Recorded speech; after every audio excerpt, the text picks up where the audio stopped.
Hi అండి, welcome to మన tasty వంటలు. మన టేస్టీ వంటల్లో ఎంతో టేస్టీగా ఈజీగా ఉండే సోరకాయ పప్పు చేస్తున్నాను. ఇది ఎలా చేయాలో చూడండి.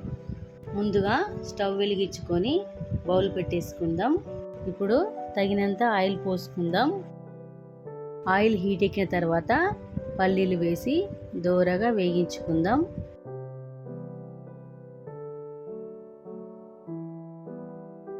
పల్లీలు వేగిన తర్వాత తీసి పక్కన పెట్టేసుకుందాం. పల్లీలు తీసిన తర్వాత ఇందులోనే జీలకర్ర ఆవాలు వేసేసుకుందాం. ఒక ఆనియన్ తీసుకొని ఇలా కట్ చేసుకొని వేసుకోవాలి.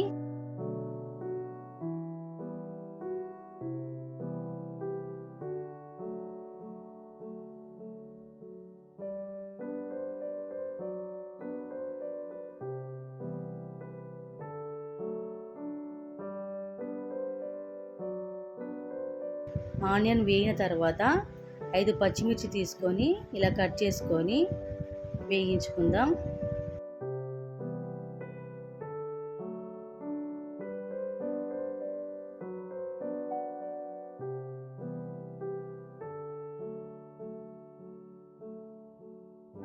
ఆనియన్ పచ్చిమిర్చి వేగిన తర్వాత 3 ఎండుమిర్చి తీసుకొని సగం చేసుకొని వేసుకోవాలి.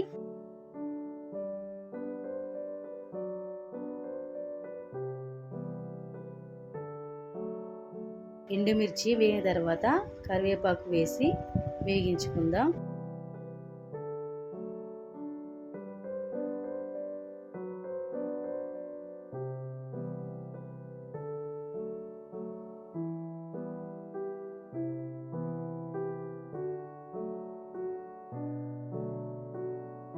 ఒక స్పూన్ పసుపు వేసి కలిపేసుకుందాం.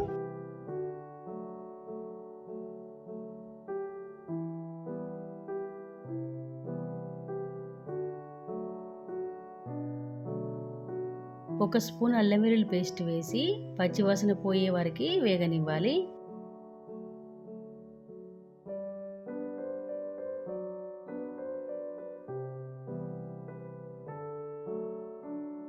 అల్లం వేగిన తర్వాత 1/2 కప్పు పెసరపప్పు వేసి ఇదంతా వేగించుకుందాం.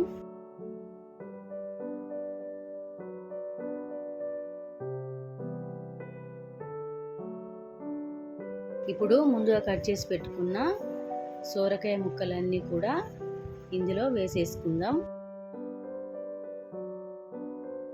ఇదంతా కూడా మంచిగా కలిపేసుకోవాలి.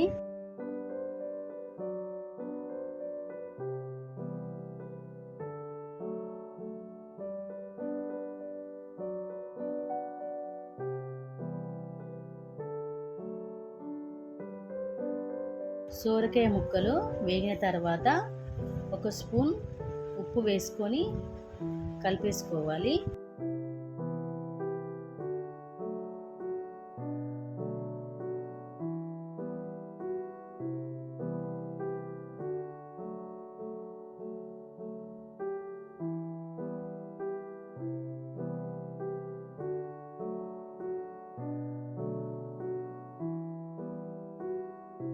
మనం ముందుగా నానబెట్టుకున్న శనగపప్పు ఇందులో వేసేసుకుందాం.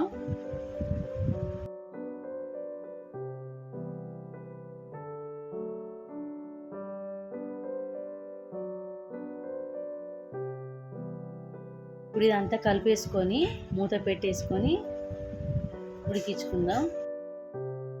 ఒక 5 మినిట్స్ తర్వాత మూత తీసేసి కలుపుకోవాలి. ఇదంతా కలుపుకున్న తర్వాత మళ్ళీ మూత పెట్టేసుకొని 5 మినిట్స్ ఉడికించుకుందాం.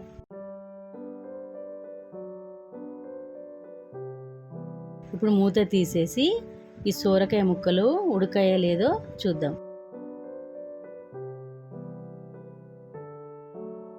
చూడండి, సోరకాయ ముక్కలు కూడా అంతా ఉడికిపోయాయి. ఇప్పుడు స్టవ్ ఆఫ్ చేసేసుకొని పల్లీలు వేసుకుందాం. ఇప్పుడు కొత్తిమీరతో గార్లిక్ చేసేసుకుందాం.